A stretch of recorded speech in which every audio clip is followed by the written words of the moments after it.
à tous les leaders politiques qui se sont exprimés contre le pass vaccinal. Et le pass aussi pour les salariés et les fonctionnaires. Parmi ceux-là, au-delà de moi, qui suis candidat à la présidentielle, il y a 6 autres candidats à la présidentielle. Et je vais leur dire, maintenant, on met tous en pause notre campagne. On met en pause la campagne présidentielle. On ne va pas se battre sur le taux de TVA pendant qu'on est en train, ou je ne sais quelle virgule de telle loi. Notre pays est gravement, très gravement brutalisé et attaqué. Nos enfants sont attaqués. Les travailleurs sont attaqués. Et c'est d'une violence inouïe. On a le devoir de faire l'union sacrée. Et donc, commençons par la montrer ce 8 janvier, ensemble. Si vous avez, le 8 janvier, une myriade de leaders politiques qui sont là, dont 7 candidats à l'élection présidentielle qui a lieu 3 mois plus tard, vous imaginez que là, on ne peut plus échapper au débat. Alors là, on met les pieds dans le plat. Là, ça devient le centre de l'attention politique, médiatique, gouvernementale.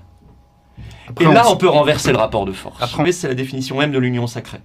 Ça veut dire qu'on ne gomme pas nos divergences, on ne gomme pas nos débats, on ne gomme pas nos controverses, mais à un moment, on estime qu'il se passe quelque chose d'inédit. Et je suis désolé, chercher des exemples, c'est très inédit ce qui est en train de se passer. Les mesures prises, les propos gouvernementaux tenus, la grave propagande médiatique pour saupoudrer tout ça, c'est totalement inédit par d'une violence et d'une brutalité inouïe. Et je ne parle même pas du sort qui est fait aux enfants. Je vais leur écrire, il y aura 6 autres candidats à la présidentielle, il y a Lassalle, il y a Asselineau, vous l'avez cité, il y a Dupont-Aignan, il y a Marine Le Pen, il y a Zemmour, il y a Mélenchon, si je ne me trompe pas. Plus moi, ça fait 7. Mais il y a d'autres leaders politiques. Martine Vonner, évidemment, elle est en pointe dans le combat.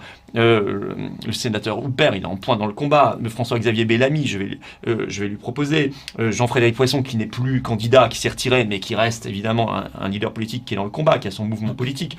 Et puis Philippe de Villiers. Voilà. Je vais proposer ça. Si je ne le fais pas, personne ne le fera. Donc je suis désolé. Voilà. Ceux qui diront, mais oui, mais on ne peut pas se mettre derrière.